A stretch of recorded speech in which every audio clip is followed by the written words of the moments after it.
యేసుక్రీస్తు పరిశుద్ధ నామములో వందనాలు. చిన్న ప్రార్థన చేసుకొని పరిశుద్ధ లేఖనాలు ధ్యానం చేసుకున్నాం. ఆత్మ తండ్రి మనతో ఏం మాట్లాడుతున్నాడు చూసి మరి మన జీవితాల్ని సరి చేసుకోవడానికి మంచి అవకాశం దేవుడు ఎప్పుడూ అనుగ్రహిస్తూనే ఉంటాడు. ప్రార్థన. కృపాసత్య సంపూర్ణ ఘనత మహిమ ఆరోపిస్తున్నాం. ప్రభువా, మెనలేని ప్రేమకై జాలికే వందనాలు. మీ సన్నిధి మాతో ఉంచినందుకు వందనాలు. వాక్యం ద్వారా మాట్లాడి బలపరచమని యేసుక్రీస్తు పరిశుద్ధ నామములో అడిగి కొంచెం నామం తండ్రి, ఆమేన్. లేఖనాలు చూసుకుందాం. అపోస్తుల కార్యంలో 2వ అధ్యాయం 38వ వచనం. అపోస్తుల కార్యంలో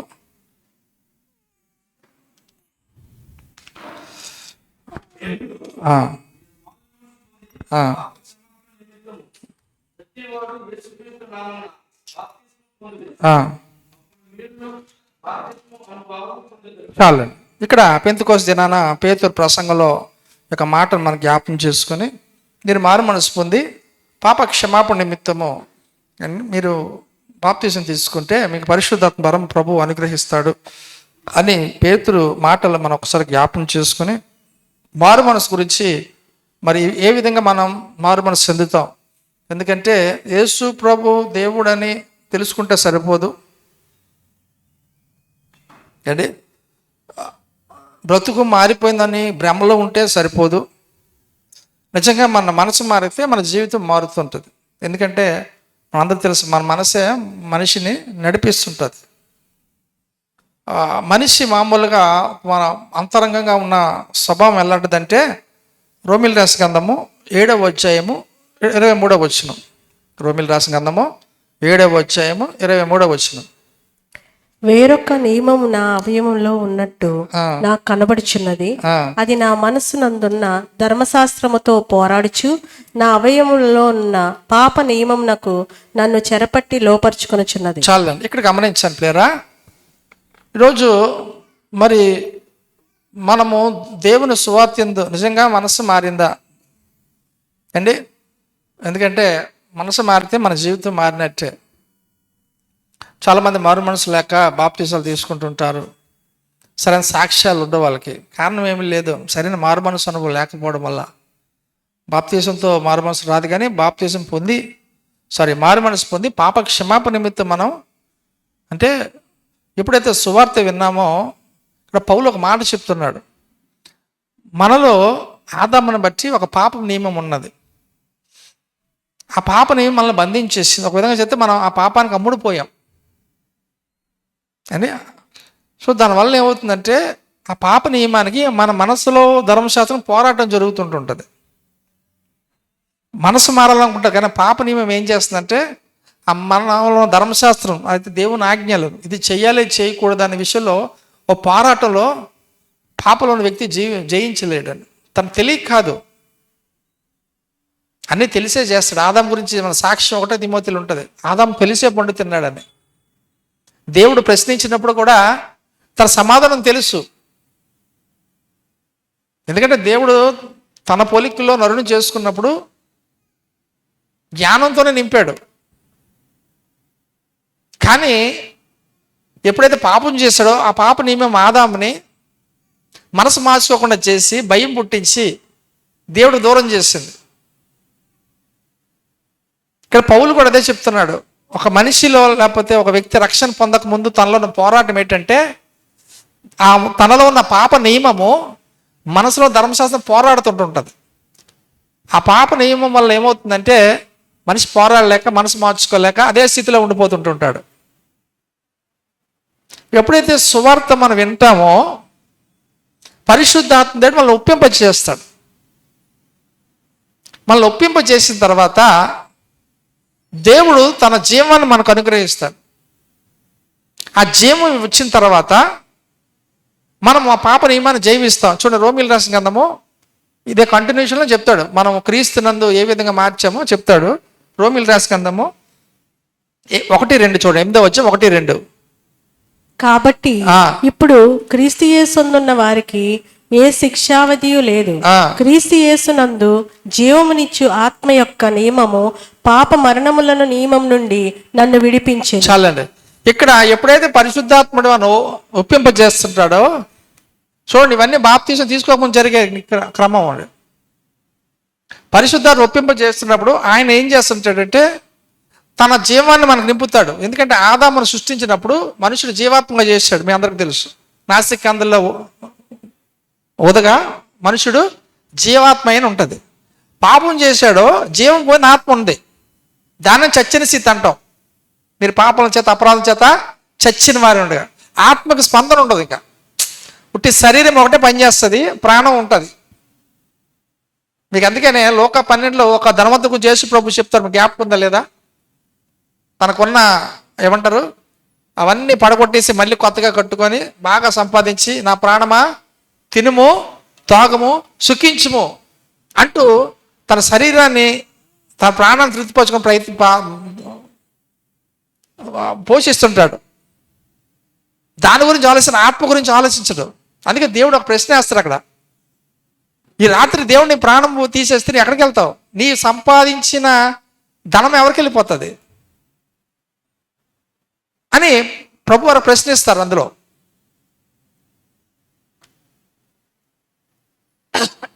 అందుకే ఇప్పుడు గమనించండి, నా ప్రాణమా తినుము త్రాగము సుఖించుము.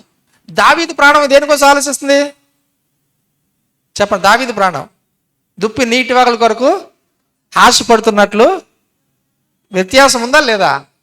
తేడా ఏంటి? వీడు చుక్కబట్టుకుంటున్నాడు, తిన ప్రాణం దేవుడికి సంగలారుస్తుంది, నా ప్రాణం దేవుడిని ఎదుగుతుంది, ఆయన లేకపోతే లేదు. ఆ వ్యత్యాసము ఎందుకు? తన పాపాలు మన 103 కీర్తనలో చెప్తాడు కదా, నా దోషాలన్నీ ఆయన క్షమించేశాడు. ఎప్పుడైతే క్రీస్తు యేసునందున్న జీవమిచ్చు ఆత్మ అనగా పరిశుద్ధాత్మ మనలోకి వచ్చి తన జీవాన్ని ఇస్తాడో మనం ఆ పాప నియమాన్ని జయించగలుగుతాం. జయించగలిగి మన మనసు మార్చుకొని పాపాన్ని ఒప్పుకొని పాప క్షమాపణ పొందుతాం. అప్పుడు మనం బాప్తీసం తీసుకుంటూ ఉంటాం. ఇది ముందు అంతరంగంలో మనం జరిగే మార్పు అండి. ఇది జరగకుండా నువ్వు బాప్తీసం తీసుకోవడం వల్ల ప్రభువులు ఆనందించలేవు. క్రైస్తవుడిగా పిలవబడవచ్చు, బల్లలో పాల్పంపులు పొందొచ్చు, నీకు సాక్ష్యం ఉండదు, నువ్వు ప్రభు మహిమ కోసం బతకలేవు. అందుకే మనం అపోస్తలు సరే ఆ మత్తయి 3వ అధ్యాయం మనం చూస్తాం, కొంతమంది పరిసయ్యులు శాస్త్రులు బాప్తీసం యోహాను దగ్గరికి ఎందుకు వచ్చారు? బాప్తీసం తీసుకోవడానికి వచ్చారు. జ్ఞాపకందా? వచ్చిన వెంటనే ఏమంటాడు ఆయన? సర్ప సంతానమా, రాబో ఉగ్రతను నుంచి ఎవరేమో తప్పిస్తారు? రాబో ఉగ్రత ఉన్నది, నువ్వు తప్పించబడాలంటే ఏం చేయాలి? ఉగ్రత అంటే నాశనము, నిత్య నరకము. నేను ఎవడు తప్పించగలడు? ఎవడో తప్పించాలంటే నువ్వు నిర్ణయం తీసుకోవాలంటున్నాడు. అక్కడ ఒక ప్రశ్న వేస్తున్నాడు. చూడు మత్తయి సువార్త 3వ అధ్యాయం,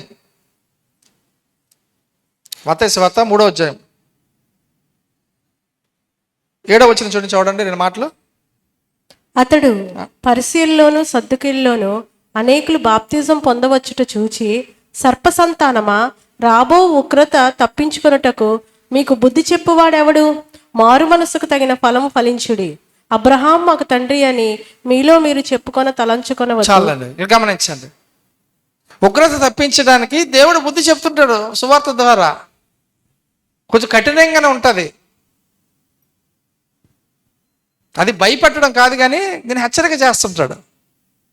ఇప్పుడు ఆర్కే బీచ్లో మీరు చూసారా? ఆర్కే బీచ్ వెళ్ళి ఉంటారా? ఈ బీచ్ కానీ ఏదో బీచ్ వెళ్ళి ఉంటారా? పలానా చోట్ల ఇది ప్రమాదకర స్థలము, అందులోకి వెళ్ళకండి అంటారు. అక్కడ ఊగులో లోయలో ఉంటాయని చదివారా? బోర్డ్స్ ఉంటుంది. అలాగే పవర్ స్టేషన్ సబ్ స్టేషన్లో మీరు చూసారు ఎప్పుడైనా? 440 volts డేంజర్ జోన్ అని చెప్పి బోర్డు పెడతారు. అది మనం భయపడ్డ కాదు, హెచ్చరిక చేస్తారు, జాగ్రత్త అని. మీ మేలు కోసం చెప్తున్నాడు. ఇక్కడ కూడా మీకు బుద్ధి చెప్పలేకపోతున్నాం మేము, ఎందుకంటే మీకు దేవుడు అంటే ఆసక్తే. గమనించండి, పౌలు యూదుల గురించి సాక్ష్యం చెప్తాడు ఇశ్రాయేల్ కోసం. అక్కడ రోమిల 9వ అధ్యాయంలో వారు ఈ దేవుని అని ఆసక్తి గలవారు అంటాడు. జ్ఞాపనం చూసుకోండి, దేవుడు అంటే ఆసక్తే, దేవుడిని సేవించాలని మనసు, కానీ ఆ సేవించే విధానం వాళ్ళకి తెలియలేదు. వాళ్ళ జ్ఞానం చేత వాళ్ళు దేవుడిని సేవిస్తాం అనుకుంటున్నారు. అందుకే ఇక్కడ బాప్తీసం ఒక సాక్ష్యం వినండి. రాబో ఉగ్రతను తప్పించుటకు మీకు బుద్ధి చెప్పినవాడు అంటే ఎన్నిసార్లు చెప్పినా మనసు మారట్లేదు. వాళ్ళకి బుద్ధి తెచ్చుకోవడానికి ఇష్టపడట్లేదు, సరి చేసుకోవడానికి ఇష్టపడట్లేదు, మనస్సు అలాగే ఉంటుంది. బాప్తిజంకి వచ్చేసారు. అక్కడ వాళ్ళలో ఉన్న ఏంటి సమస్య అంటే కిందగా చెప్తాడు కదా, మీరు అబ్రహాము సంతానం అని తల అంటే వాళ్ళకున్న ఒక మైండ్లో ఉన్న కాన్సెప్ట్ ఏంటంటే మేము అబ్రహాం సంతానం, నీతిమంతులమే. సర్వసాధారణ మీరు ఎప్పుడు కూడా మరి క్రైస్తవ కుటుంబాల్లో పుట్టి పెరిగి ఒక 2-3 తరాలు ఉన్న వారికి ఈ స్వభావం ఎక్కువ కనపడింది. ఎందుకంటే నేను అందులోంచి వచ్చాను కాబట్టి బాగా అనుభవం మాట, అవి బాగా చెప్పగలుగుతాం. మాకు ఒక నిశ్చయిత ఏంటంటే యేసు ప్రభు ఎక్కడో వెళ్ళిపోతాడు, ఎప్పుడైనా మారు మనసు పొందొచ్చు, కంగారే ఉంది అని ఒక ధీమా వచ్చేస్తుంది. ఎందుకంటే అన్నీ తెలుసు, సువార్త వింటూనే ఉన్నాం, పుట్టుకుతున్న సువార్త విన్నోళ్ళు కదా. సమయం వచ్చే తీసుకోవచ్చులే, కంగారు ఏముందిలే అని కూడా కాలం వెళ్ళబుచ్చుతుంటాం. పర్వాలేదులే, ధీమా ఉన్న సమయం ఉందిలే. వాళ్ళు ఏం చేస్తున్నారో ఇంకనూ మనసు మారలేదు. ఏ విషయంలో? మేము అబ్రహాం సంతానం అని హెచ్చించుకుంటున్నారు తప్ప ఏ భేదములు అందరూ పాపం చేసి దేవుడు గురించి మహిమను పొందలేకపోతున్నారు. అబ్రహాం సంతానమైన మారు మనసు పొందాలి. యాకోబుని తీసుకోండి, యాకోబు సాక్షి మీకు తెలుసు కదండి. మోసగాడై తండ్రి ఇంటిని విడిచి, పాట జ్ఞాపకం కదా ఏంటిది? యాకోబు మోసగాడై తండ్రి ఇంటిని విడిచాడు. ఆ పాట చరణం చాలా బాగుంటుందండి. తర్వాత రెండోదటి, తర్వాత యాకోబు ఇశ్రాయేల్గా మారి తండ్రి ఇంటికి మారు మనసుతో చెల్లిపోయాడు. అన్నీని మోసం చేశాడు, కోరిచ్చి ఆశీర్వాదం తీసుకున్నాడు. తండ్రిని మోసం చేశాడు, దీవెనలు తీసేసుకున్నాడు. ఇంక దేవుడికి తెలియదు. ఇప్పుడు దేవుడు ప్రత్యక్ష పొందుకున్నాడు. వెంటనే ప్రార్థన చేయాలి. దేవుడు ప్రత్యక్ష మీద ఏమంటాడు? నా ప్రయాణంలో నాకు తోడుగా ఉండి, నాకు మంచి బట్టలు ఇచ్చేసి, నాకు క్షేమంగా మాకు భోజనం పెడితే చాలు, నువ్వు దేవుడు అని నేను పూజిస్తానంటాడు. అంటే చూడండి, చాలామందికి దేవుడు అనే కాన్సెప్ట్ ఎంతవరకు అర్థమైందంటే యాకోబు లాంటి ప్రార్థనలే ఉంటుంది. ఒకసారి చూడండి 28వ అధ్యాయము ఆదికాండము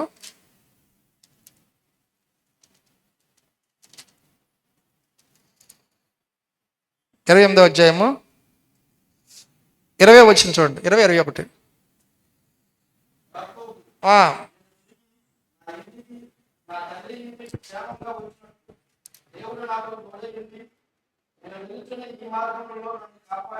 చూడండి తన అంశాలు చూడండి. దేవుడు అంటే ఏంటో, ఏం ప్రార్థన చేస్తున్నాడు అంటే ఇవి చెయ్యొద్దని కాదు, అంటే ఎంతవరకు అర్థం చేసుకున్నాడో మనం చూద్దాం.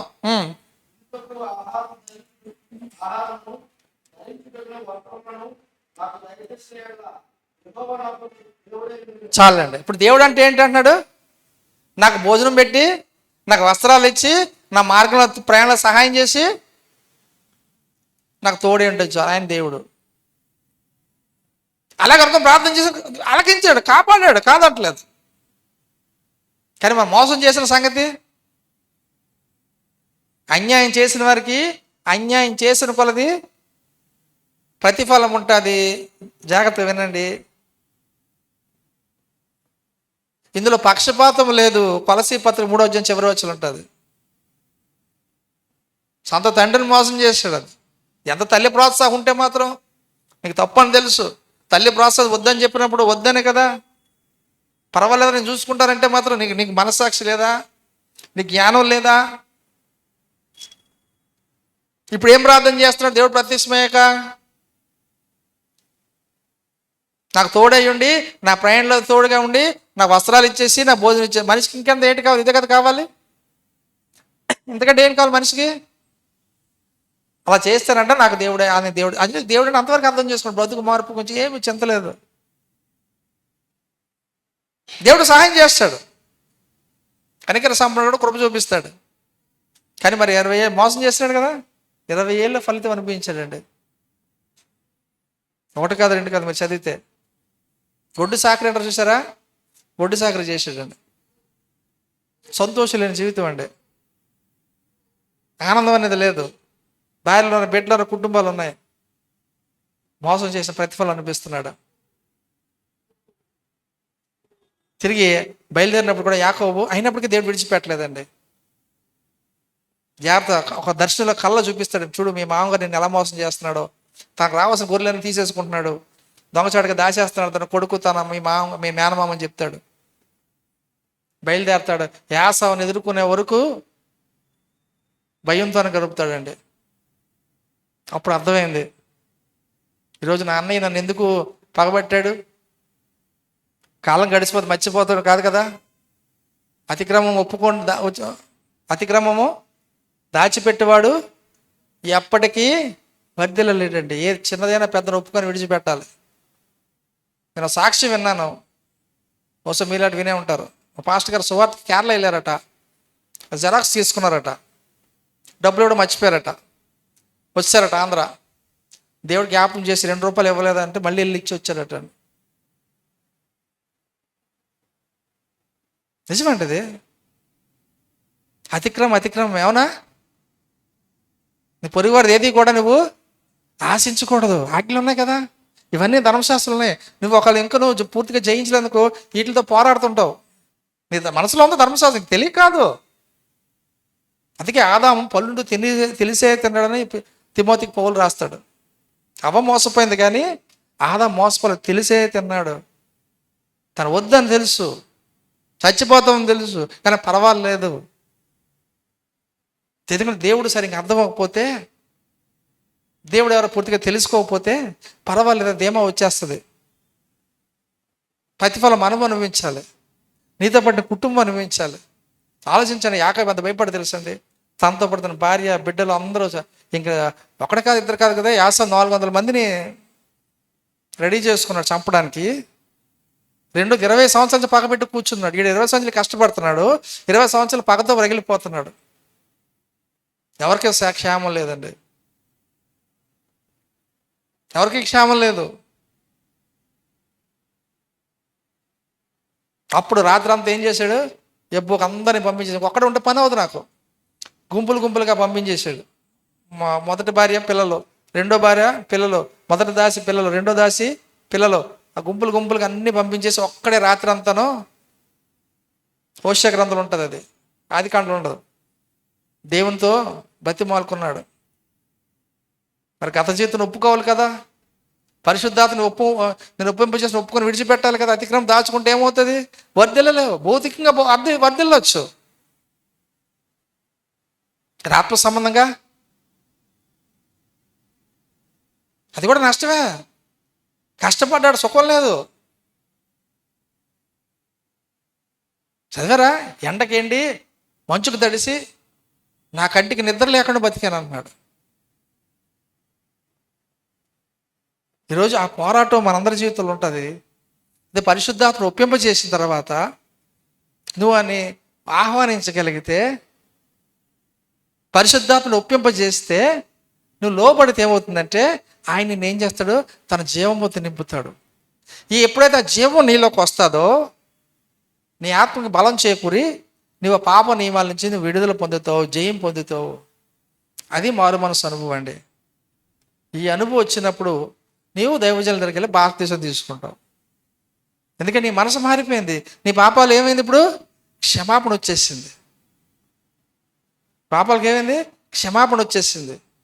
ఇంకా అందరికంటే ధన్యత ఇంకేమీ లేదు. అందుకే పాప క్షమాపణ నిమిత్తము మీరు బాప్తీసము అంటే నా పాపాలకి దేవుడు క్షమించేశాడు. ఇప్పుడు ఎవరు? నేను నూతన సృష్టిని అంటూ లోకం మీద ఒప్పుకునే తీసుకునేదే బాప్తీసం అండి. బహిరంగ ఒప్పుకోవాలంటారు. దేవజనులు యేసన్న గారు ప్రసంగంలో విన్నాను. బహిరంగ అందరి ముందు ఒప్పుకుంటున్నావు. ఏమని? నా గత జీవితాన్ని యేసు ప్రభు క్షమించేశాడు. ఆ చచ్చిన స్థితి నుంచి దేవుడు నన్ను పైకి లేవనెత్తాడు. ఇప్పుడు నేను ఎవరో నూతన సృష్టి. అదిగే పౌలుదే అంటాడు, క్రీస్తు యేసునందు ఉన్న వారికి ఏ శిక్షయు ఇంకా ఉగ్రత నుంచి దీన్ని నన్ను తప్పిస్తాడు. కానీ యూదులు బుద్ధి చెప్పలేకపోతున్నారు. ఈరోజు దేవుడు మన విషయంలో కూడా వాక్యం ద్వారా, సువార్త మరొక ద్వారా బుద్ధి చెప్తున్నాడా? నీకు బుద్ధి చెప్పిన వారు ఎవరు లేకపోతున్నారు అంటాడు. అంటే ఎంతమంది చెప్పినా, ఎన్ని విధాలు చెప్పినా నీ మనసు మార్చుకోలేక అదే పాపస్థితిలో ఉండిపోతున్నావు. నష్టం ఎవరికి? కొంచెం కఠినంగానే ఉంటుందండి. ఎందుకంటే దేవుడు నీకోసం ప్రాణం పెట్టాడు. మరి కొంచెం గద్దిస్తాడు కదండి. శిష్యుల్ని గద్దించిన రోజు మనల్ని వదిలేస్తాడు అంటారా? చెప్పండి. గుచ్చుకుంటుంది, బాధే. ఇక మారకపోతే నువ్వు అదే స్థితిలో ఉండిపోతే, యాకోబు అలాగ ఉన్నాడు. దేవుడు దీవిస్తున్నాడు కదా అని ఉండిపోయాడు. దీవిస్తున్నాడు కదా అనుకున్నాడు, కానీ తన అన్నయ్యని ఎదుర్కొన్నప్పుడు అర్థమైంది. ఈరోజు నా 20 ఏళ్ళు వ్యర్థంగా కష్టపడ్డ కారణం ఎవరు? 20 ఏళ్ళ క్రితం మా అన్నయ్యని నేను 2 సార్లు మోసం చేశాను. ఇంకా లాభం లేదు. ఇప్పుడు నేను దేవుడితో ఏమవ్వాలి? సమాధానం పడాలి. చాలామంది సమాధానం అడుగుతారు కదా, నేను చెప్తుంటాను ఎప్పుడు కూడా, మా ఇంట్లో సమాధానం లేదని అంటారు. చాలామంది సాక్ష్యమే. మ్యాక్సిమం క్రైస్తవ కుటుంబాల్లో ఏ సేవకుడు దర్శించినా వాళ్ళు చెప్పేది ఏంటంటే, మా కుటుంబంలో లేకపోతే మా జీవితం ఏమీ లేదు, సమాధానం ఎలాగొస్తుంది అనుకున్నారు? రోమిల రాసిన గ్రంథము 4:1 చూడండి ఒకసారి. రోమిల రాసిన గ్రంథము 4:1.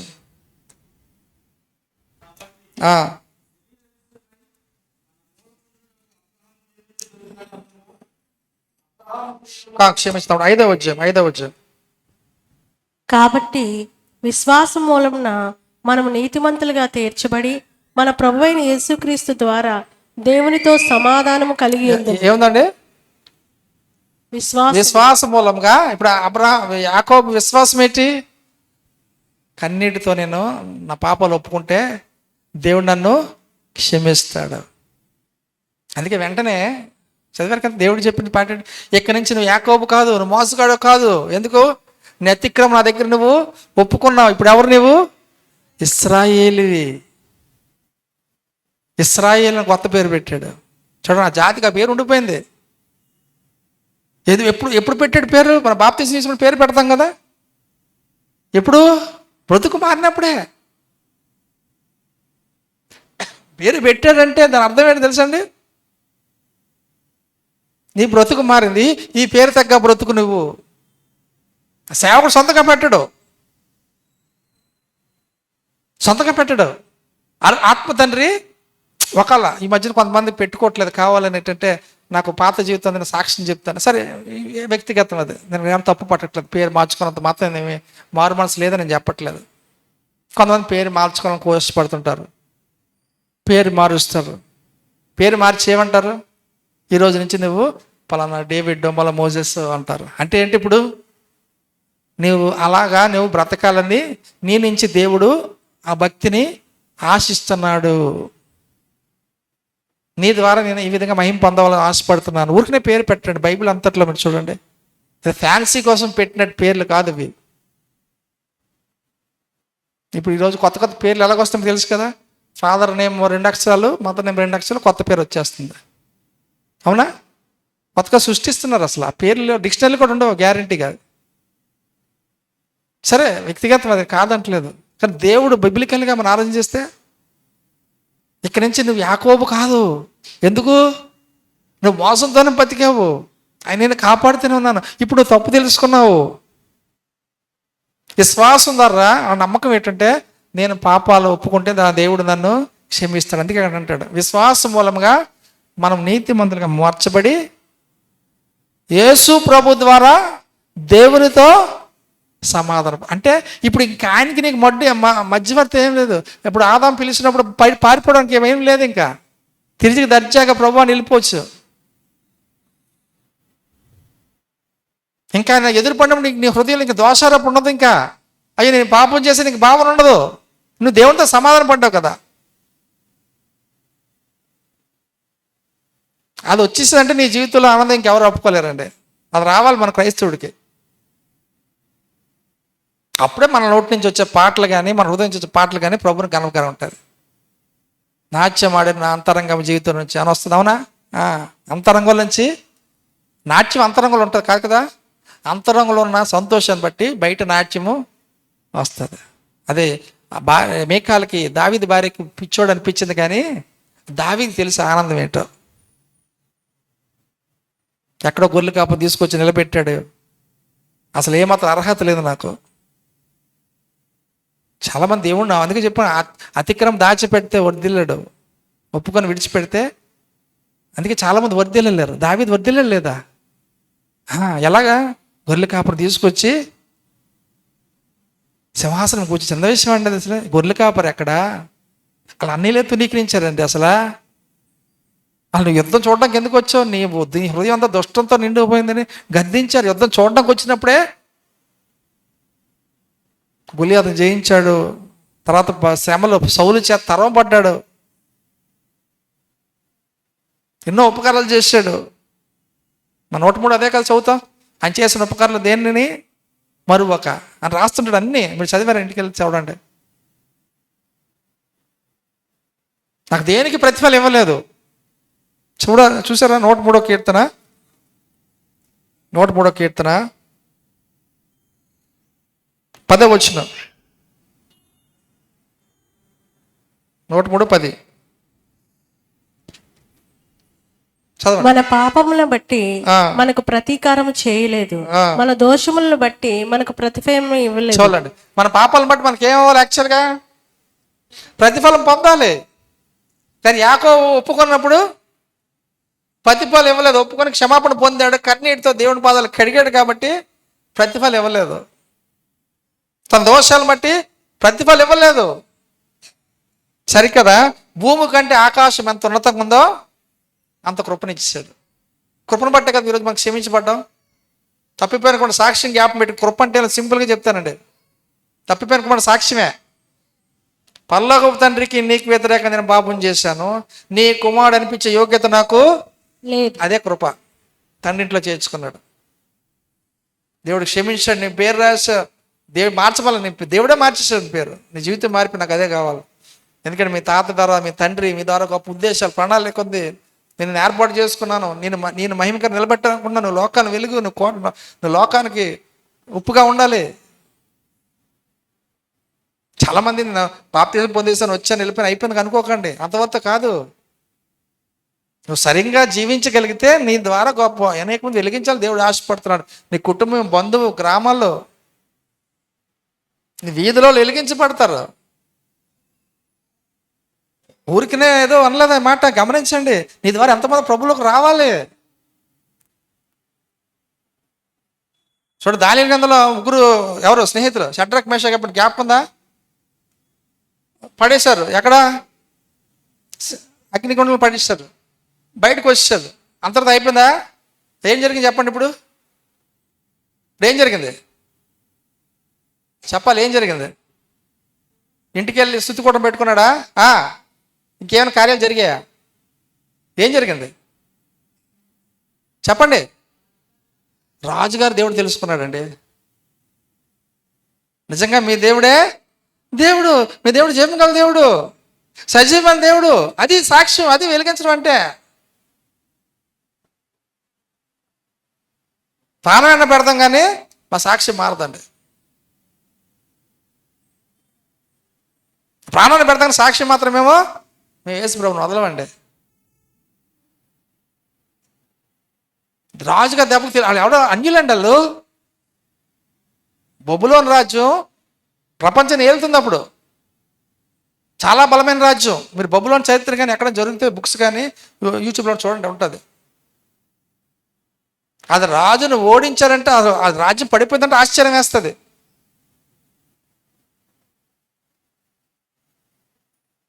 అలాంటి రాజ్యాధిపతి వీళ్ళు ఏమైనా సువార్త చెప్పారా?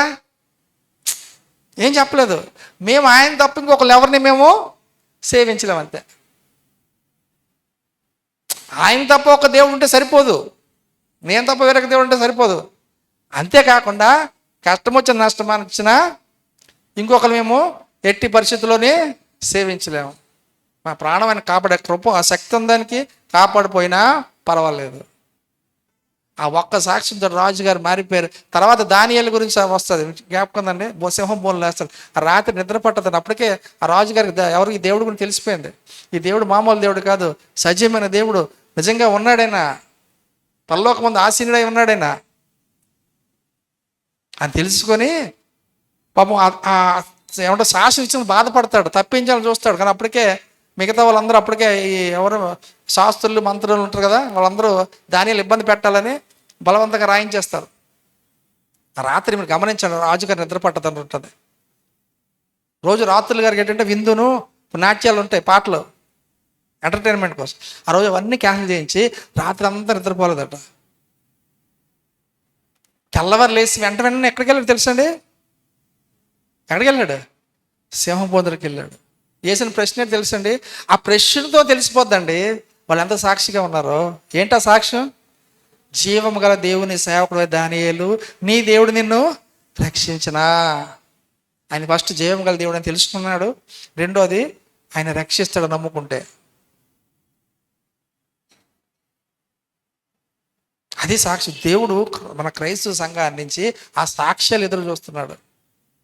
అలా వెలిగించే లోకాలను దేవుడు ఎదురు. మీరు కుటుంబానికి వెలిగే ఉన్నాడు, మీరు లోకానికి అన్నాడా? 2 పదాలు జ్ఞాపకం. మీరు మీ కుటుంబానికి వెలిగే ఉన్నారు, మీరు లోకాన్ని వెలిగే ఉన్నారు. నువ్వు నిజంగా మారు మనసు పొందితే నువ్వు ఖచ్చితంగా ఎదుటి వాళ్ళు వెలిగిస్తున్నాడు. మారు మనసు పొందితే నీకు అనవసరం, తెలుసుకుంటారండి. అందుకే అది ఒకవేళ దేవుడు మనకి పరిశీలనకు బుద్ధి చెప్పి ఊరికి ఆకుండా పరిశుద్ధాత్మను ఒప్పింపజేస్తుండగా నీ పాపాలు దేవుడు ఒప్పుకుంటే ఆయన నందు ఆ జీవం వచ్చి నేనేం చేస్తుంది? ఆ పాప నియమాన్ని విడిపిస్తుంది. అందుకే వాక్యం ఎందుకు చదవమంటారు తెలుసండి? యేసుప్రభు అంటారు చూసారు, నా మాటలు ఆత్మయు జీవమై ఉన్నాయి. యోహాను సువార్త 6 ఎంతగా చదివితే నువ్వు జీవంతో నింపబడతావు, ఆ పాప నియమాన్ని జయిస్తావు, ప్రభుకు సాక్షిగా ఉంటావు, నువ్వు మౌనంగా ఉండవు. అందుకే మారు మనసు తగిన ఫలాలు మీరు అంటే నువ్వు మారు మనసు పొందామంటే అర్థమైందని ఖచ్చితంగా ఫలిస్తావు. ఫలించకుండా ఉండలేవు,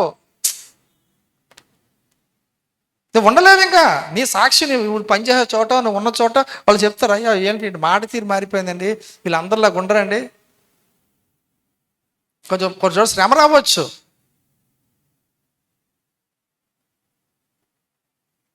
ఆ సాక్షి మారిపోతుంది. మారి మనసు పొందామంటే యాకోబు దీవించాడు, మనల్ని కూడా దీవించేస్తాడు. దేవుడే పేరు మార్చాడంటే అంటే బ్రతుకు మారింది, ఇప్పుడు చాలు. దేవుడు ఎదురు చూస్తున్నాడండి, దేవుడు ఎదురు చూస్తున్నాడు. అందుకే తప్పిపోయాను ఇప్పుడు తిరిగి వచ్చాక గమనించారా? తండ్రి ఏం చేస్తున్నాడు? పరిగెత్తుకెళ్ళి కౌగులించుకొని, జ్ఞాపకం కదా లూకా 15 అక్కడి నుంచి చూశాడు దూరం నుంచి. ఎందుకు పరిగెట్టాడు? ఇంకో కొడుకున్నాడు కదా అండి. ప్రేమ, ఆస్తి పోతే పోయింది. ఆస్తి గురించి అడగలా, చూసారా? అడిగాడా ఎంత డబ్బులు కాదు? సగం ఆస్తి పట్టుకెళ్ళిపోయి పట్టించుకెళ్ళి ఇంకా అవసరం లేదు, నువ్వు నాకు తిరిగి రా చాలు. నీకోసం తిరిగి వచ్చాడు ఆయన, భూమి మీదకి వచ్చిందండి. వచ్చింది ఎవరి కోసం అనుకుంటున్నారు? మన కోసం వచ్చాడు, అవునా? మరి ఎదురు చూడ్డా నీకోసం ఎదురు చూస్తాడు. నువ్వు తిరిగి రావాలని, ఎప్పటికన్నా నువ్వు మనసు మార్చుకోవాలని. నువ్వు మనసు మారిపోయిందంటే చాలు, నువ్వు ఖచ్చితంగా నువ్వు ఫలించడం మొదలు పెడతావు. నువ్వు మౌనంగా ఉండవు. జ్ఞానులు గొర్రెల కాపలు మౌనంగా ఉండలేదు, ఉన్నారా? ఆదిమ సంఘం మౌనంగా ఉన్నారా? లేరు. నువ్వు మౌనంగా ఉండలేవు అండి, నువ్వు చెప్పకుండా ఉండలేవు సువార్త. నువ్వు ఫలిస్తుంటావు. ఓహో ఇదే క్రైస్తవ జీవితం అని సాక్ష్యం వచ్చేస్తుంది. చాలా మనం చెప్పుకోవడం కాదండి. జ్ఞాపకంగా అపోస్తల కార్యాలు ఉంటుంది 8వ అంత్యోకులో మొదటిగా శిష్యుల్ని క్రైస్తవులని పిలువబడ్డారని ఉంటుంది. వాళ్ళు పిలిచి మేము చెప్పుకోలేదండి, మా తాతగారిది, మా మామగారిది, మేము ఇది చేసి ఈ సంఘం కట్టాం, అది కాదు. నీ సాక్ష్యం ఎదుటి చెప్తాడు. వాళ్ళ ఊరు వీళ్ళు క్రైస్తవులను పిలవబడిరి అని ఉంటుంది. అని చక్కగా మీరు చదివలేదు అంత్యోక్య సంఘంలో. ఎందుకు పిలిచారు క్రైస్తవులని చెప్పండి? అపోస్తల కార్యాలు మళ్ళీ క్రైస్తవుడు అనే పదం మళ్ళీ పేతురు గ్రంథంలో కనబడుతుంది. మళ్ళీ మనకి క్రీస్తుని కాదు, క్రైస్తవుడు అనే పదము అపోస్తల కార్యాల తర్వాత మళ్ళీ ఆ పేతురు గ్రంథంలో మనం చూస్తాం. ఎందుకు వాళ్ళు పెట్టారు క్రైస్తవుడని? వీళ్ళు క్రీస్తుని మాత్రమే వెంబడిస్తారు. క్రీస్తుని వెంబడించడం వీళ్ళ బ్రతుకులు మారుతున్నాయి. వీళ్ళకి ఆయన తప్ప ఇంకొక దేవుడు లేడు. ఆ సాక్ష్యం వచ్చేసింది. మనుషులు సాక్ష్యం చెప్తున్నారు. మనుషులు సాక్ష్యం చెప్పి వీళ్ళు క్రైస్తవులను పెడబడ్డారంటే సాక్ష్యం కావాలి మనకు. చాలామంది అలా ఉండడానికి భయపడతారు, లేకపోతే ఇష్టపడరు. 2 రకాలు ఉంటారు అందులో. కొంతమంది ఇష్టం ఉంటారు కానీ భయపడతారు లోకం కోసం. చర్చిలో ఒక చోట, ఉద్యోగంలో ఒక చోట, బంధువుల దగ్గర ఒక చోట ఉంటారు. దానివల్ల సాక్ష్యం ఉండదండి. ఎస్తేరు గ్రంథంలో యూదుల గురించి సాక్ష్యం అదే కదా. ఏంటో సాక్ష్యం చెప్పండి. వీళ్ళందరిలాగా ఉండరు, వేరేగా ఉంటారు అంటాడు. అందుకే ఎవరి కోపము? మొద్దుకే కోపం వచ్చింది. మీకు అర్థమైందండి? మొద్దుకేనా హామానికి ఎందుకు కోపం వచ్చింది తెలుసా? ఏమని కంప్లైంట్ చేశాడు రాజు గారు తెల్లి? చెప్పండి. మన రాజ్యంలో ఒక జాతి వారు ఉన్నారు, వాళ్ళ విధులు సకల విధులకి వేరేగా ఉంటారు, వీళ్ళు అందరిలాగా ఉండరు, ఆయన తప్ప ఇంకొక దేవుడు లేడు. ఏదొచ్చినా సరే ఆయన తప్ప ఇంకో దేవుడు ఉన్నాడు. మొహమాట పడరు, ఇరుకు వచ్చిన ఇబ్బంది వచ్చిన. అది సాతానికి ఇష్టం ఉండదు.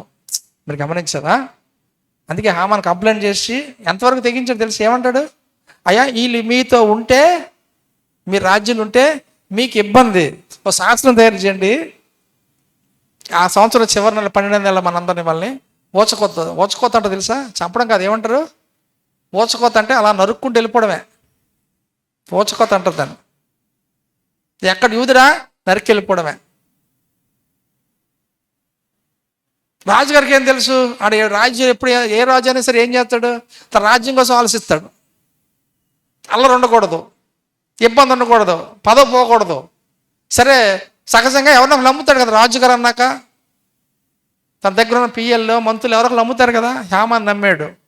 ఆయన చెప్పినాడు కరెక్ట్, మనకున్న కీడేమో, వీళ్ళు మనకు లోబడరేమో. మీకు తెలుసా యేసుప్రభు కాల దేవాలయం ఉంది కదండి, యేసుప్రభు వెళ్ళారు దేవాలయం. అది ఎవరు కట్టించారు తెలుసా మీకు? హేరోదు కట్టించాడు. హేరోదు అన్యుడు కదా, యూదుడు కాదు. ఎందుకు కట్టించాడు? యూదులను ప్రసన్నం చేసుకోవడానికి. మేమేదో కట్టి పెడితే మాకు లోబడతారు, లేకపోతే వ్యతిరేకిస్తే నా పదవి పోతుంది.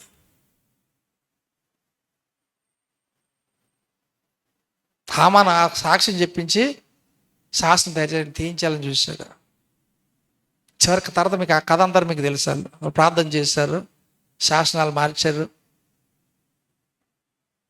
తిరిగి 107 సంవత్సరాలు వీళ్ళు బ్రతికారు, వీళ్ళు పొరుగులను వీళ్ళు చంపేశారు. నువ్వు మారు మనసు పొందాక ఏమవుతుందంటే నీ సాక్ష్యం మారిపోతుంది. నువ్వు చెప్తావు మొదటి సాక్ష్యం, రెండోది నీ ఎదుటివాడు చెప్తాడు నీ కోసం. వీళ్ళ విధులు అందరిలాగా ఉండండి, వేరేగా ఉంటారండి వీళ్ళు. మనం చూపించే ప్రేమ ఎవరు భూమి మీద ఎవరు చూపించారు తెలుసు చాలామంది తెలియదండి. ఇది మోసం, మత మార్పిడి అంటారు కానండి, అవునా? మోసమే ఉండదు. మోసం ఉందా? స్వార్థం ఉందా? లేదా? మదర్ తెరీసాలంటే సేవ చేశారంటే స్వాతంత్రం చేశారంటారా? లేదు. దేవుని ప్రేమ ఆవిడ ద్వారా చూపించిన లోకానికి అంతే. సింపుల్, ఒకటే. ఆవిడ ప్రసంగం చేసినట్టు బహిరంగ సభలో చెప్పినట్టు నేనైతే వినలేదు. ఒకటే, దేవుని ప్రేమ హృదయలో కుమ్మరించాడు, జీవితం సమర్పించుకుంది తల్లి. యవన ప్రయాణ దేశానికి వచ్చారు. కుష్ఠోళ్ళు, అనాథులు, భిక్షగాళ్ళు. మొత్తం 8లో ఒక కుష్ఠోడు చేసి ప్రభుని అడుగుతారు, జ్ఞాపకం ఉందా మీకు? ఏమంటాడు? నీకు ఇష్టమైతే నన్ను శుద్ధిని చేయి. ముట్టుకోడేమో ఈయన కూడా అనుకుంటాడు, నాకు ఇష్టమే అంటాడు. ఆ ప్రేమ ఆవిడ చూపించిందండి. కుష్ఠోల్ని, భిక్షగాల్ని ఆదరించి.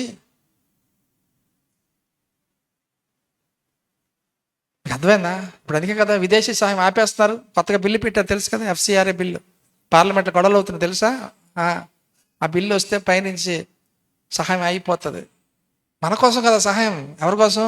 లేని వాళ్ళ కోసం. దేవుడు ప్రేమ చూపించడం కోసం. ప్రేమ అంటే మాటలతో కాదు కదా, క్రియలతో చేయాలి కదా. చూడండి 1 యోహాను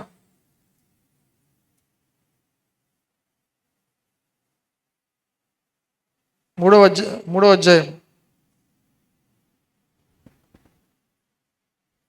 18వ వచనం. చిన్నపిల్లలారా, మాటతోనూ నాలుకతోనూ కాక క్రియతోనూ సత్యముతోనూ ప్రేమంతము. కావాలండి. మాటతోనూ నాలుగుతో కాదు, మా దేవుడు గొప్ప ప్రేమ కలిగాడు. ఓకే, మరి నువ్వు చూపించాలి కదా. పొద్దున అదే చెప్పాను మా సహవాస మొదటి ఆరాధనలో. నువ్వు చర్చికి రావు, ఇంట్లో కూర్చుంటావు, బైబిల్ చదువుతావు, నీకు భక్తి ఉంది, మంచిదే. మరి నీలో దేవుని ప్రేమ ఎలా తెలుస్తుంది? నువ్వు సంఘానికి వస్తే ఫిబ్రవరి 10, 24 ఉంటావు కదా, ఏంటది? సమాజం కూడా మానక ఆ దినము సమయం ఎక్కువ కూడుకొని ఒకరినొకరు హెచ్చరించు ప్రేమ చూపుటకు. చూడండి ఒకసారి చదవండి. కొందరు మానుకున్నట్టు ఆ సమాజముగా కూడుకొనుట మానక ఆ ఒకరినొకడు హెచ్చరించుచు ఆ ఆ దినము సమీపించుట మీరు చూచిన కొలది ఆ మరీ ఎక్కువగా అలాగ చేయుచు ఆ. ప్రేమ చూపుటకును సత్కార్యము చేయుటకును ఒకరినొకడు పురుకొనపవల్లని ఆలోచించు. ఏం చూపించడానికండి? నువ్వు ప్రేమ ఉందా లేదో సంఘానికి వస్తే తెలిసిపోతుంది. అయ్యో, నీ పక్కనే బలహీనలు ఉన్నారు, విశ్వాసులు, రక్షణ లేని వారు ఉన్నారు, నామకాదులు ఉన్నారు, దేవుడు అంటే అవగాహన లేని వారు ఉన్నారు, ఆర్థిక ఇబ్బందులు ఉన్నారు. నువ్వు ఇంట్లో కూర్చొని భక్తి అంటే నీలో ఉన్న ప్రేమ ఎలా తెలుస్తుంది లోకానికి? అసలు దేవుని ప్రేమ నీకు అర్థమైందా? ఏమంటారు ప్రభు వారు జ్ఞాపకం? ఒక 2 అంగీలు ఉంటే ఒక అంగీ ఇచ్చేయమన్నాడండి. ఒక అంగీ ఉంటే 2 అంగీలు ఉంటే ఒక అంగీ ఇచ్చేయమన్నాడు. అది క్రియలతో నాలుగుతో కాదు, క్రియలతో చేతులతో చూపించమంటున్నాడు. నువ్వు ఇంట్లో కూర్చొని చర్చికి రావు, ఆన్లైన్ ప్రసంగాలు అంటావు, మంచిదే, ప్రసంగం వింటున్నావు, మరి నీలో ప్రేమ ఉందని ఎలా తెలుస్తుంది? ప్రేమ గురించి విన్నాం, ప్రేమ చూపించాలి కదా క్రియల్లోని. సంఘానికి వస్తే ఆ నిజం ప్రేమ ఏదో తెలిసిపోతుంది. నీకు శ్రమ వచ్చిందంటే, లేకపోతే నేను ఎవరైనా మాట్లాడినారనుకోండి, నువ్వు సహిస్తున్నావా తిరగబడుతున్నావా తెలిసిపోతుంది. నువ్వు సహిస్తే ప్రేమ ఉన్నట్టు. ప్రేమ అన్నింటిలో సహిస్తుంది కదా. నీ సహనం లేదంటే నీ ప్రేమ లేదు. ఇంకా ప్రసంగాలు ఉపయోగం ఏముంది? అందుకే సహవాసానికి వస్తే ఒకరికొకరు నేర్చుకుంటారు, పురుకోలు పడతారు. రాశాడు చివరి మాట ఏంటి? పురుకోలు పడతారు, ఎంకరేజ్ చేయబడతారు. నీవు ఇంకొకరు ప్రోత్సాహకరంగా ఉంటావు, ఇంకొకరు నీకు ప్రోత్సాహకరంగా ఉంటారు. ఓహో, ఇదా ప్రేమ అని నువ్వేం చేస్తావు? వాళ్ళ కోసం ప్రార్థన చేస్తావు, వాళ్ళు బలపరుస్తావు, వాక్యం చేత ఆదరిస్తావు. ఇంట్లో కూర్చొని ప్రసంగాలు వినేసి చర్చ అవసరం లేదు. ఆ టీవీ మినిస్ట్రీ స్టార్ట్ అయిన తర్వాత వచ్చిన తర్వాత అప్పుడులో ఇది నానుడండి. చాలామందికి దేమో వచ్చింది. ఇప్పుడు తెలియదు కానీ ఆ టీవీలు ఈ మినిస్ట్రీలు రావే కదా, టీవీ మినిస్ట్రీస్, సాక్షి ఛానల్లో ఏవో కొన్ని వచ్చావు కదా, దీవెన ఛానల్, ఇవన్నీ 2005 ఆ కాలంలో చాలామంది సహవాసాలు మానేసేవారు, అవసరం లేదని ఉండిపోయేవారు. వాక్యం వింటున్నావు సరే, నువ్వు పడిపోయలేదు ఎలా తెలుస్తుంది?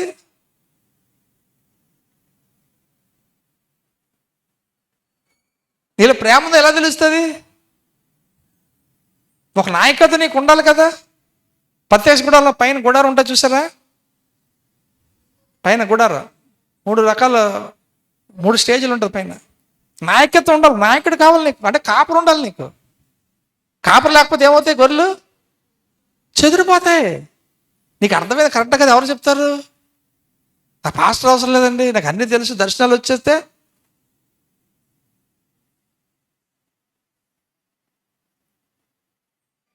మీకు అర్థమైందా? ఉన్నారండి కొంతమంది 4 కాళ్ళు కూడేసుకుని పాడేసుకుని ఇంట్లో అయిపోయింది ఆరాధన అంటారు. నేను ఎవడు గద్దిస్తాడు? కాపురు అనుకో భారం ఇచ్చాడు కాబట్టి ఎదుటి బాధపడినా పౌలు అంటాడు కదా. చూడండి ఒక మాట,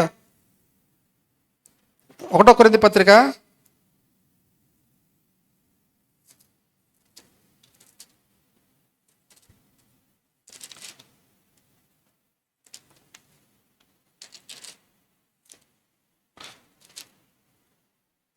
2 కొరింథీ పత్రిక 13వ అధ్యాయం 10వ వచనం.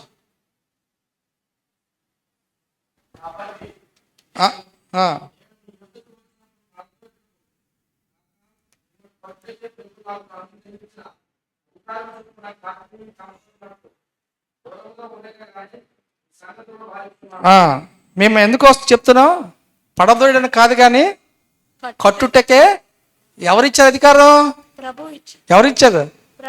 అందుకే ఏ సేవకుడు భయపడ్డావు. నువ్వు సచ్చి వస్తావరా, పాంగులు ఎత్తావా, దశమ మాకు అవసరం లేదు. ఏలింది పోషించాడు, మనం పోషించేస్తాం, అంతకు చింతించాల్సిన అవసరం లేదు. ఎప్పుడో మాట చెప్తాను, శిష్యులకి ఒకటే చెప్పి పంపించాడు, తెలుసా మీకు అది? లోకా 10లో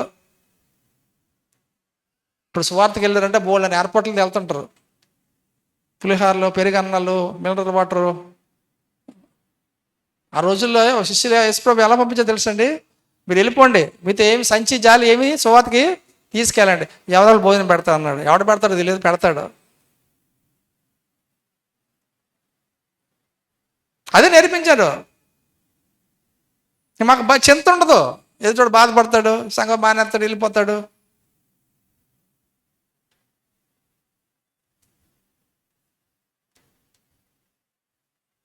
అక్కడ మాకు అధికారం దేవుడు ఇచ్చాడు. ఒకవేళ అది కరెక్ట్గా ఉపయోగించకపోతే మాకు దెబ్బలు పడతా, అది కూడా తెలుసు మాకు. ఒక స్వార్థంతో ఏమైనా దురుద్దేశంతో మేము ప్రసంగించినా, లేనిది ఉన్నట్టు ఉన్నది లేనట్టు చెప్పినా మా దెబ్బలు మాకు పడిపోతాయి. ఆ భయం మాకు ఉంది. మీరేదో ప్రసంగం చేయడం అయిపోతే కాదు కదా సేవ. ఒక దినాన మీ అందరితో పాటు మేము కూడా న్యాయపీఠం మీద నిలబడాలి. అడుగుతాడు, బాబు వాక్యం లేకుండా ఎలా చెప్పేవేంటి అని, ఎందుకు చెప్పలేదని అడుగుతాడు. ప్రేమతోనో సాత్వికంతోనో గద్దించి ఏదో విధంగా సువార్త చెప్పి సరిచేసి, అమ్మ ఇది మంచిది కాదు, ఇది ఒకసారి ఆలోచించుకో, వాక్యం ఇలాగే కనిపెట్టండి, ఇంకా సమయం చూసు దేవుడు ఇస్తాడు అని చెప్పి ఏదో విధంగా మాకు ఇచ్చిన అధికారం కొలది.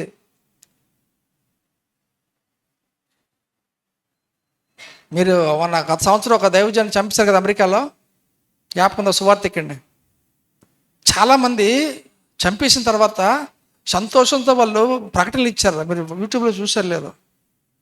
వాళ్ళు చెప్పిన మాట ఏంటి తెలుసండి? మా స్వేచ్ఛని హరించేస్తున్నాడు అన్నవాడు. అంటే పాపలు ఉన్న వ్యక్తి బయట పడినప్పుడు ఎదిరిస్తాడండి. ఆకుంటూ స్వేచ్ఛ కావాలి, ఇతని మమ్మల్ని ఆటంకపరుస్తున్నాడు అన్నట్టు చెప్పేవాడు. దైవజనుడు దేవుని రాజ్యం చేరిపోయాడు. నువ్వు మారపోతే నువ్వు ఎక్కడికి వెళ్తావు? యూదులు కూడా అదే కదా సమస్య. మారడం ఇష్టలాకే కదా యేసుప్రభువు అప్పగించారు. నా మారడానికి ఇష్టపడలేదు వాళ్ళు, అందుకే దేవుడిని అప్పగించారు, గొడవ వదిలిపోద్దారు. యూదులు కూడా అదే మోషన్ చూసి సనికారు, నీ వల్లే కష్టాలు వచ్చాయి అన్నాడు. చదివారా సంఖ్య 14లో? ఈ కష్టాలని నీ వల్ల వచ్చా అంటారు. దేవుడేమో మిక్కిలి సాత్వికుడు, దేవుడు సాక్ష్యం చెప్తున్నాడు. ప్రభు వీళ్ళ మీద ఉగ్రత రప్పించు ప్రభు అని ఆయన పాదాలు తరపడి బతిమాలుకుంటున్నాడు. నువ్వు కానీ ఇప్పుడు వీళ్ళు ఉగ్రత పడి వీళ్ళు తీసేస్తే ఐగుప్తుల గురించి ఏమనుకుంటారు? ఈ దేవుడికి విడిపించే సామర్థ్యం ఉంది కానీ తీసుకెళ్ళే సామర్థ్యం లేదంటారు. నీ మహిమ ఏమవుతుంది? దేవుడి వీళ్ళ పక్షాన్ని దేవుడికి బతిమాలుకుంటే ఈ కష్టాలన్నీ నీ వల్ల వచ్చాయి అంటారు వీళ్ళు. అందుకే వెనక రెడీ అయిపోతారు. నీతో పర్లేదు మోసే, నువ్వు వెళ్ళిపోతావు, ఎవరు రెడీగా ఉంటా అని చెప్పి రెడీ అయిపోయారు. పాపం ఏం చేస్తుందంటే ఒకసారి కఠినం అయిపోతే నిన్ను లోపరచనివ్వదు.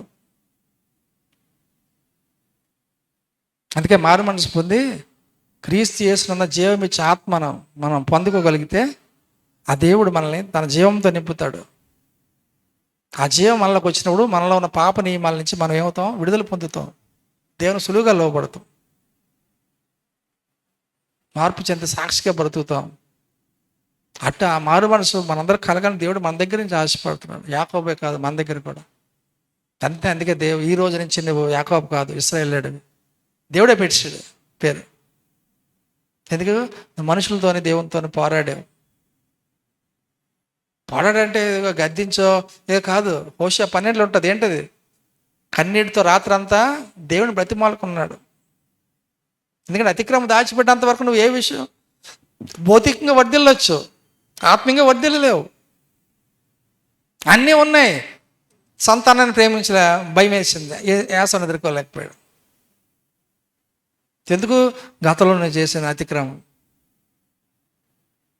ఈరోజు ఆ కన్నీటితో మన దేవుడి దగ్గరికి వెళ్ళి అతిక్రమం ఒప్పుకుంటే దేవుడు క్షమించేస్తాడు. క్షమించే సిద్ధపడతాడు. ఆయన ఎదురు చూస్తుంది. అందుకే తప్పిపోయిన కూడా ఉపమానం చెప్పింది యేసుప్రభువు. ఎందుకేనండి? అర్థం అవ్వక ఉపమానం ఎందుకు చెప్పారు తెలుసా? చూడండి, మాట చెప్పి ముగించేస్తాను. లోకాసువార్త 15:1-2 మాటలు చూడండి. ఆ ఉపమానం ఎందుకు చెప్పారు అందులో ఉంటుంది. యేసుప్రభువు అర్థం అవ్వకే ఆ ఉపమానం చెప్పారు ఆయన. ఒకప్పుడు సమస్తమైన సుంకరులను పాపులను ఆయన బోధ వినుటకు ఆయన దగ్గరకు వచ్చుచుండగా పరిసయ్యులు శాస్త్రులు అది చూచి ఇతడు పాపులను చేర్చుకొని వారితో కూడా భోజనం చేయుచున్నాడని చాలా సనుక్కొనిరి. అందుకు ఆయన వారితో ఈ ఉపమానం చెప్పారు. చాలండి. ఉపమానం ఎందుకు చెప్పారు ఆయన? ఈయన ఎవరు అర్థం అవట్లేదు. ఈయన దేవుని కుమారుడు అంటున్నాడు, నాలా పాపం లేదని నిరూపించమంటున్నాడు. కూర్చొని ఎవరితో భోజనం చేస్తున్నాడు? పాపులతోని సుంకర్లతోని భోజనం చేస్తాడు. వీళ్ళకి అర్థమయ్యేది కాదు. ఆ అర్థం అవడానికి ఉపమానం చెప్పాడు ఆయన. తండ్రి ప్రేమ ఇలాగ ఉంటుందిరా బాబు, నువ్వు తిరిగి వస్తే చాలు, క్షమించేసి నీ పేరు జీవగ్రంథంలో రాసేస్తారు. అవునా? అక్కడ రాసి ఉంటుంది కదా. ప్రతి ఉపమానం చివరిలో ఉంటుంది. ఒక పాపి మారి మనసు పొందితే ఎక్కడ సంతోషం ఉంటుంది? పరలోకంలో దేవతలు సంతోషిస్తారు. అని నీకోసం పరలోకం ఎదురు చూస్తుంది. అది దేవుడు మన దగ్గర నుంచి ఆశపడుతున్నాడు. తిరిగి రావాలని దేవుడి దగ్గర ఆశపడుతుంది. ఎందుకంటే నువ్వు దూరం, తండ్రికి దూరంగా ఏం సాధించలేవు. డబ్బు ఉంటుంది. డబ్బు ఎంతకాలం ఉంటుంది? అవునా?